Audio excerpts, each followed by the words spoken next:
Hello guys, कैसे हो आप सभी लोग। आई होप आप सभी अच्छे होंगे। तो आज की वीडियो हम जनरली पढ़ने वाले हैं कंपोनेंट्स ऑफ कंप्यूटर सिस्टम, जिसमें हम जानेंगे कि हमारे पास कितने टाइप्स के कंपोनेंट्स होते हैं, कितने कंपोनेंट्स होते हैं कंप्यूटर सिस्टम को, और उनके बारे में थोड़ी थोड़ी और डिटेल्स जानेंगे। तो चलिए वीडियो को स्टार्ट करते हैं। तो पहले तो हम देखते हैं कि हमारे पास जो कंपोनेंट्स है, तो हमारे पास कितने टाइप्स के कंपोनेंट्स होते हैं। मेनली हमारे पास तीन टाइप के कंपोनेंट्स होते हैं। पहला आपका है आपके पास इनपुट डिवाइस, दूसरा है आपका सीपीयू, या तो आप प्रोसेसिंग कह सकते हो, प्रोसेसिंग यूनिट, जिसको हम सीपीयू बोलते हैं। और साथ साथ जो हमारा थर्ड होता है वो हमारे पास होता है आउटपुट डिवाइस। इनपुट डिवाइस क्या होता है, पहले हम इनपुट डिवाइस के बारे में पढ़ते हैं। तो इनपुट डिवाइस क्या होता है, इनपुट आपका जो भी आप इंस्ट्रक्शन देते हो कंप्यूटर सिस्टम को, वो हमारा क्या कहलाता है, वो हमारा इनपुट डिवाइस कहलाता है। Input device allow the user to provide the data and commands to the computer. हमारे पास वो सारे डिवाइसेस जिसके थ्रू हम कंप्यूटर सिस्टम को इंस्ट्रक्शन देते हैं, कमांड देते हैं, वो हमारा किसके अंडर आ जाता है, वो हमारा इनपुट डिवाइस के अंडर आ जाता है। जैसे फॉर एग्जांपल के लिए हमारे पास दे रखा कीबोर्ड। अब कीबोर्ड हमारे पास एक इनपुट डिवाइस है, क्योंकि इसी कीबोर्ड के थ्रू हम क्या करते हैं, इंस्ट्रक्शन देते हैं। जैसे मेरे को राम लिखना है, तो हम अपने कीबोर्ड के सामने प्रेस करते हैं RAM, और उसी को उसके बाद क्या होता है, वो हमारे कहाँ पे शो होता है, हमारे मॉनिटर पे, हमारे स्क्रीन पे शो होता है। तो जहाँ पे हमारा डाटा शो होता है, जहाँ से हमें रिजल्ट मिलता है, वो हमारा क्या कहलाता है, आउटपुट डिवाइस होता है। बट आपके इनपुट और आउटपुट के बीच में एक चीज होता है जिसको हम बोलते हैं सीपीयू, या तो आप कहते हो प्रोसेस यूनिट, जहाँ पे हमारा डाटा प्रोसेस होता है। अब हमें क्या लगता है कि आपने डायरेक्ट राम लिखा या आपने रोहन लिखा, तो आपने रोहन यहाँ कीबोर्ड पे लिखा, या आपके पास इनपुट डिवाइस है, वो आपको डायरेक्टली आपके स्क्रीन पे दिखाई देगी, वो आउटपुट डिवाइस है। बट हमारे पास बीच में होता है सीपीयू, जिसको हम बोलते हैं ब्रेन ऑफ कंप्यूटर, जिसको हम सीपीयू बोलते हैं, सेंट्रल प्रोसेसिंग यूनिट। अब वो क्या करता है, आपका वो डाटा को प्रोसेस करता है, एंड देन उसको क्या करता है, एक रीडेबल फॉर्म में हमारे पास आउटपुट डिवाइस के सामने शो कराता है। तो ये चीज याद रखना है आपको। हमारे पास इनपुट डिवाइस क्या होता है, वो सेट ऑफ जो हमारे इंस्ट्रक्शन देता है। जैसे कि हमारा क्या हो गया कीबोर्ड, कीबोर्ड के थ्रू हम इंस्ट्रक्शन देते हैं। आपका माउस हो गया, स्कैनर हो गया, ये तीनों क्या है आपके एग्जांपल किसके हैं, आपके इनपुट डिवाइस के। अब इनपुट डिवाइस के बाद क्या है हमारे पास, इनपुट डिवाइस के बाद आता है हमारे सीपीयू। सीपीयू का फुल फॉर्म है हमारे पास सेंट्रल प्रोसेसिंग यूनिट, और साथ ही साथ हम सीपीयू का क्या बोलते हैं, ब्रेन ऑफ कंप्यूटर।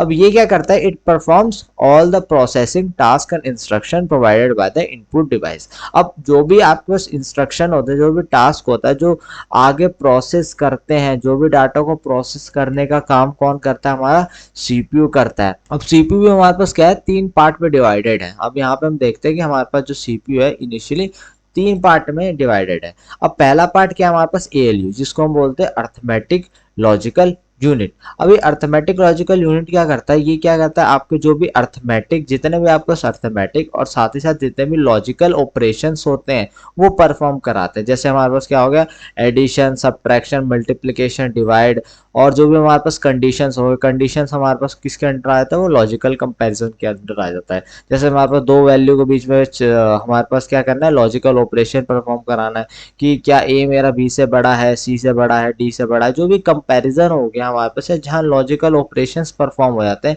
वो सारा किसके अंडर आ जाता है, वो आपको एएलयू के अंडर आ जाता है, जिसको हम बोलते हैं अर्थमेटिक लॉजिकल यूनिट।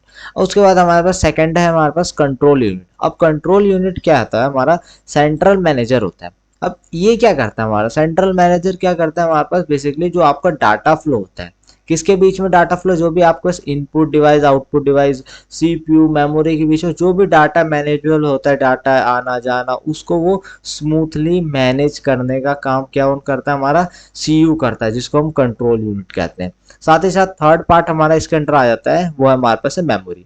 अब मेमोरी क्या है हमारे पास, मेमोरी क्या आता है, आपका डाटा को आप कह सकते हो कि जो भी आपका डाटा है, जो भी स्टोर कराने का, जहाँ पे भी हमारा डाटा स्टोर होता है, वो हमारा जो एरिया है उसको हम मेमोरी बोलते हैं। अब मेमोरी हमारा दो टाइप का होता है, प्राइमरी मेमोरी, सेकेंडरी मेमोरी। इसके ऊपर हम आगे चल के बात करेंगे, बट अभी के लिए आपको जान लेना है कि जो हमारा मेमोरी होता है, वो हमारे पास सीपीयू का ही पार्ट होता है। हमारे पास तीन पार्ट होते हैं, एएलयू, अर्थमेटिकल लॉजिकल ऑपरेशन, जिसका काम क्या होता है, एडिशन, सब्ट्रैक्शन, जो भी हमारे पास मैथमेटिकल और लॉजिकल ऑपरेशन है, वो सारे परफॉर्म कराता है। सेकंड हमारा है कंट्रोल यूनिट, जिसको हम साथ साथ सेंट्रल मैनेजर भी बोलते हैं, जो हमारा क्या कहता है, डाटा फ्लो कराने में CPU, memory, input output device के बीच में जो भी डाटा, जो भी ऑपरेशंस परफॉर्म होता है, उसको स्मूथली मैनेज करने का काम किसका होता है, सीयू का होता है।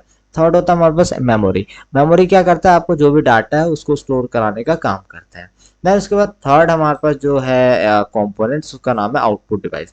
अब आउटपुट डिवाइस जैसे मैंने बता दिया कि आप क्या करते हो, एक इनपुट डिवाइस के थ्रू सेट ऑफ इंस्ट्रक्शन, जो भी आपको इंस्ट्रक्शन होता है वो आप देते हो। जैसे कीबोर्ड हो गया हमारे पास, एक इंस्ट्रक्शन का लिए यूज कर लो आप एक कीबोर्ड। देन उसके बाद हमारे पास सेकेंडरी जो चीज़ है वो हमारे पास है प्रोसेस। प्रोसेसिंग करने के लिए क्या है, प्रोसेस क्या, आपका सीपीयू, सीपीयू में लिखा हुआ था कि वो क्या करता है कि जो भी इनपुट उसको मिलता है, जो भी इंस्ट्रक्शन उसको मिलता है किसके थ्रू, इनपुट डिवाइस के थ्रू, उसको वो प्रोसेस करता है। एंड देन प्रोसेस करने के बाद क्या करता है, उसको डिस्प्ले कराएगा, कहीं ना कहीं वो रिजल्ट को डिलीवर तो करेगा, डिस्प्ले तो कराएगा यूजर को क्या आउटपुट क्या है। तो उस आउटपुट को दिखाने के लिए उसको क्या चाहिए होता है, एक आउटपुट डिवाइस चाहिए होता है।